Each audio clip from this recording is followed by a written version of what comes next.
Top marketers claim they don't use it. Most people think it's a dirty word.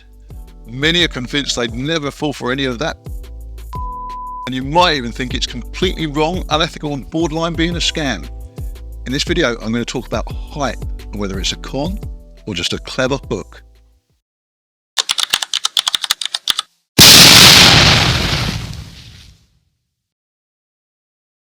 Hey, Jeff here. If you don't know me, I'm an ex-optician turned direct response copywriter for some of the top marketers here in the UK. My sales letters have made millions for clients over the last 14 years or so, which means I must be doing something right. And today, I want to talk about something that can often seem like a dirty word in marketing, hype, and whether it's ever okay to use it in your own marketing. Let's dive in. Okay, first of all, what is hype? What does it actually mean? Well, I personally like the definition of it's using something extraordinary that's on the edge of ordinary to really emphasize the amazing benefit of what's on offer. In other words, bigging it up. The thing is, while hype is often considered, as I said, a dirty word, and while many top marketers claim they don't use it, or you shouldn't use it, they're either plain wrong or just lying. They're often just as guilty as the next one. Is hype a bad thing? Is it okay to use hype at the right time, the right place, and on the right delivery medium? Well, I'm going to stick my neck out here and tell you it is. Sometimes you need to hype it up to sell stuff because you just won't sell anything if you don't. The problem really comes with hype when it's used dishonestly and marketers don't back it up with their offer. It's such a stupid thing to do because rather than increasing conversions, when someone feels duped, it inevitably just puts them off, driving them away for good and never to return. However, as I always say, if you've got a great product or service that people actually benefit from, you're actually doing them a disservice if you can't get them to have it. So hyping it out or bigging it up is actually the right thing to do. For example, let's say you had a cure for cancer. If no one believes you, it's no good to anybody. But in order to get people to actually get the benefit from it, you'd have to do whatever it takes to make them believe it was real. If that involved painting the absolute best possible image in their minds to get them to believe it, so be it. If hype was used in a social context, i.e. removing plastics from the sea or something like that, you'd expect the messaging to be hyped up to get people to be active, engaged and fully on board to take action. So why shouldn't you use it in marketing if you've got a great product or service that'll actually make a difference to people's lives? Now, often you'll hear, even from rich and successful marketers, things like, no one falls for hype these days, you need to be more authentic if you want to sell and tell it like it is. In fact, most people, if you ask them, as I said in the intro, when it comes to hypey sales messages, would say, I'd never fall for that, which of course is very admirable, except it's not true. They do, still. And those guru marketing types who tell you not to use it often still do it in their own marketing because they know it works. You see, used properly, as long as it's what I call ethical hype, which I realise might sound a bit of an oxymoron, used honestly, hype can be incredibly powerful and get fantastic results that you might not necessarily get otherwise. Now, before we go any further, don't get me wrong, I'm not saying you shouldn't sell with authenticity and telling it like it is. Without doubt, if you're building a brand and want to sell over time, too much over-the-top hypey copy will almost certainly damage your reputation and be detrimental to your image. So keeping it authentic, real and realistic for everyone you're trying to reach definitely is then the way to go. But again, if you've got a fantastic product or service that people truly benefit from, used correctly at the right time with the right delivery medium, ethical hype might well be the only way to get people to have it. So it should definitely be part of your copywriting arsenal, so to speak. Let me give you an example. When I started ghostwriting for a multi-million-dollar marketer here in the UK back in 2011, I wrote a couple of sales letters with absolutely massive claims in the headlines. These claims were big, hypey promises that, if you ask most people, they'd say were well beyond their reach.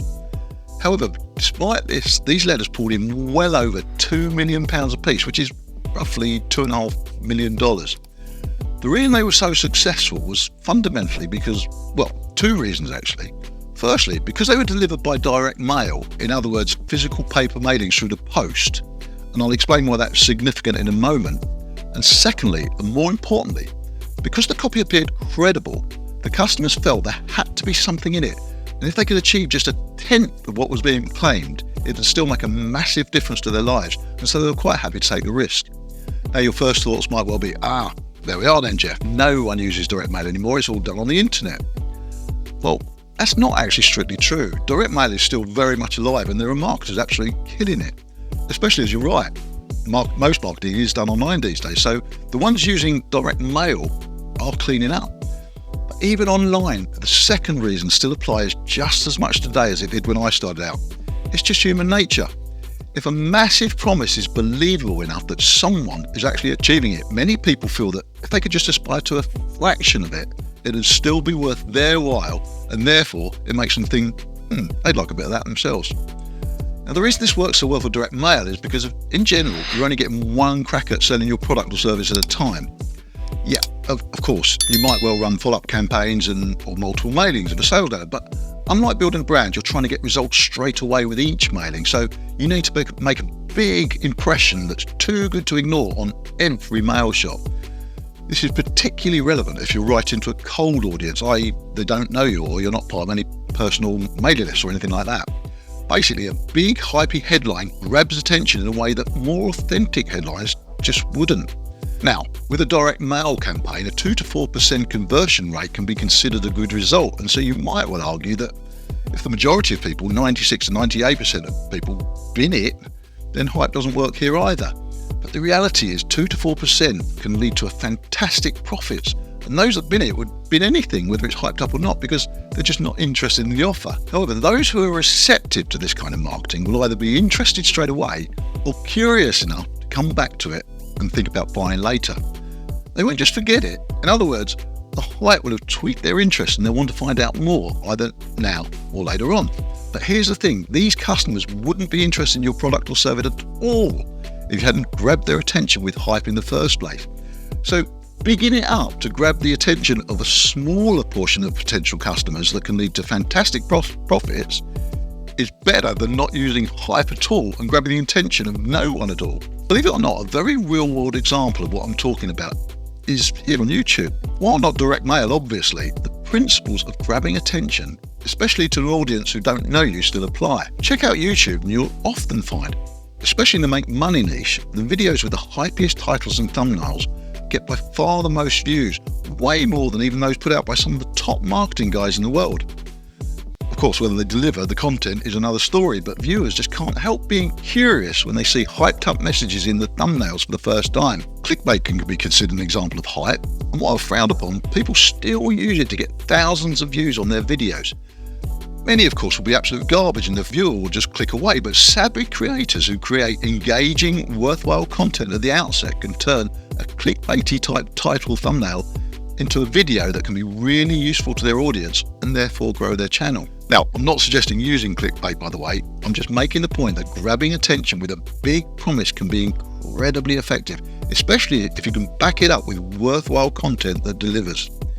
It's the same with a sales letter. A hypey headline is all well and good for the right time, right product, right medium, etc. But if the rest of the copy is garbage, especially the stuff that comes after the headline, then it's a complete waste of everybody's time. The key is to follow a hypey headline with slick, engaging copy that draws the reader in and they're just compelled to find out more. This is probably a good time for me to mention my free Coffee Break Credibility Crash Course, a quick read that covers the fundamentals of writing high-impact, emotionally driven sales copy to build credibility, boost engagement, and explode sales. It's broken down into 10 easy 1-minute lessons so you can easily finish it in less time than it takes you to finish your coffee break. As I said, it's free and I'll leave a link in the description below. Other places where you'll come across hypey headlines and sales copy is at the Warrior Forum or ClickBank. Once again, there's an awful lot of garbage on these platforms, but there's also some extremely successful hypey sales letters that make an absolute fortune for their vendors, so don't always assume that hype is a bad thing. Bottom line is, while we live in a cynical world where there's just so much on the internet and we all believe we're savvy enough to see through it, when a hypey message is well written, it comes across as professional, not just written by a Mickey Mouse chancer, we're all capable of being drawn in. I was going to say sucked in, but that obviously sounds a bit underhand. But we're all capable of being drawn in to find out if something really is as good as it's claimed to be. This is why curiosity is such a great pull factor in headlines. If something seems almost too good to be true, but not immediately clear how it's possible, many of us are often just compelled to find out whether whatever it is could work for us. Another time when hype is perfectly acceptable to use is if you're offering a full money-back guarantee, especially a no-quibble money-back guarantee. Again, it comes down to the quality of what you're offering. If the customer is going to genuinely get benefit from your product or service, and once they've got it, they feel they've got good value for money and don't feel ripped off because they know the product or service is actually going to help them in some way. But if it doesn't, they can get their money back, then the fact that it was a hypey message that got them to buy in the first place will all be forgiven. In fact, even when they realise it was a hypey message that made them buy, if the product or service is so good but no longer usable if they ask for a refund, i.e. sending a product back or disallowing access to software, for example, they won't want their money back because they'll know they'll be missing out on the benefits that they've now got access to. Do you see? The thing is, hype, although people frown upon it and marketers won't admit to using it, it's all around us. From car ads that show glamorous models or chisel-jawed Adonises driving along fantastic roads and beautiful scenery, to full-on how to make $1 million while sitting on the toilet, they're all using hype to paint a picture of the best possible outcome that's achievable when using what's on offer. There's nothing wrong with it as long as the offer is decent. Unfortunately, it's not hype that's the problem in the internet marketing world, it's the lies that go with it. And while we're on that subject, just before I wrap up this video, I talked about hype on YouTube earlier and how it can be used as clickbait, etc. Sometimes these videos really me off. Don't get me wrong, I love YouTube, but some of the videos on making money are so dishonest that I do feel they should be considered an actual scam. Not because of the subject, after all, it's the niche I've been involved with for the last 14 years or so it's not that's not the issue. What really gets my goat is the way some, not all, but some YouTubers imply they're making $10,000 a month, say, using some obscure method like surveys or drop shipping, using some random piece of automated software, that sort of thing. Crap, basically. It's clearly not how they're making money themselves. It's just garbage they're putting out and conning their audience into thinking that it's how they make their money so they can sell products or set up agencies or whatever it is, or how they're now experts and can sell their services to you on how they did it. The real way they make money is by selling how they allegedly did it and not by the method they're actually selling. I hope that makes sense. Now, don't get me wrong, there's absolutely nothing wrong with selling how you did it if you actually walk the walk and genuinely have made the money or had success with what you're promoting. Or even promoting stuff that you don't actually do yourself, as long as it's real, genuine and proven. For example, the big boys, your Alex Hormozy, Frank Kearns and the like, those sort of guys, these guys have made millions using what they actually teach. So without a doubt, they've earned the right to sell how they did it type stuff. But they'll also quite happily promote other people's stuff that they know is good and real and genuine. These guys are definitely worth listening to. But some spotty little teenager telling you how to make $1 gazillion using their special never-before-seen methods when they're clearly got no experience of business in the real world. I even came across one video where a young lad was promoting how he allegedly makes serious money dropshipping. In his tutorial, he talked about if you haven't got testimonials, that's okay, just make them up. I couldn't believe what I was hearing. It's effectively fraud. Do not make testimonials up. Anyway, my point is, be very aware of the bullshit. Don't confuse it with hype that's backed up by genuine quality, value, and a decent offer that can really make a difference. Hype used ethically is nothing more than a good hook, and there's nothing wrong with that. By the way, on a similar note, if this has tweaked your interest, you might be interested in another video I've got where I talked about how beginner marketers often make one major mistake that kills their sales before they even get started. Basically, it's not bigging it up enough and what to do about it. You can see it here. I don't know where. The link will come up in a sec. Right, there we are. That's my 2 pence done. Hope you got something out of this video. If you found it useful in any way, please like and subscribe because it really does help YouTube channels grow. And my channel is obviously pretty small at the moment, and I could do all the help I can get. Also, comment. If you agree with me or disagree with me, comment down below. It's always good to have a conversation after all. Oh, and don't forget to download my free Coffee Break Credibility Crash Course, that quick read that you can finish before the end of your coffee break. It teaches the fundamentals of writing powerful, high-impact sales copy that works, which is always a good skill to have. There's a link in the description down below, as I said. Okay, so there we are. Until the next one, I'm Jeff. That's me done. See you.